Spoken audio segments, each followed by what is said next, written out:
School के समय से इच्छा ये थी कि भारत स्वतंत्र हो। तब मैं छोटा था, 14 साल का था, इसीलिए मन पर छाई हुई जो बात थी वो विदेशी शासकों की गुलामी थी।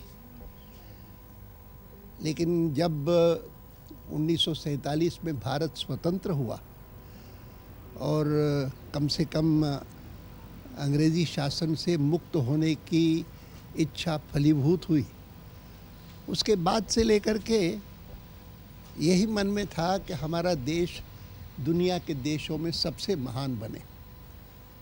और इस कारण डॉक्टर मुखर्जी के भारतीय जनसंघ की स्थापना के बाद राजनीति की ओर आकृष्ट हुआ और उसमें सक्रिय हुआ, और तब से लेकर के आज तक जनसंघ या आगे चल कर के भारतीय जनता पार्टी में सक्रिय हूँ। तो आज भी मन की आकांक्षा यही है कि भारत दुनिया भर के देशों में सबसे महान माना जाए।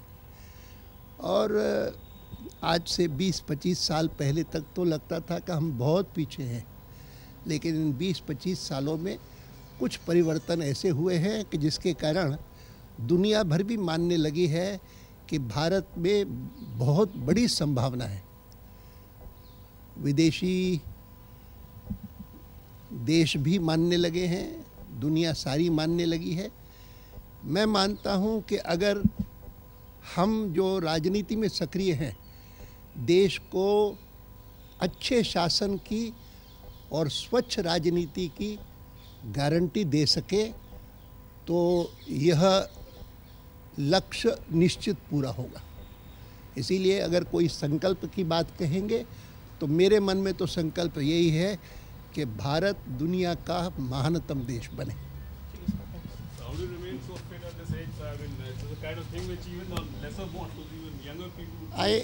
I have always held that if a person is mentally at peace with himself, his body also would be at peace with the world.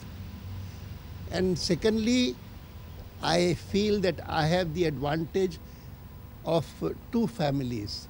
First, my ideological family, and second, my personal family. And both have looked after me very well.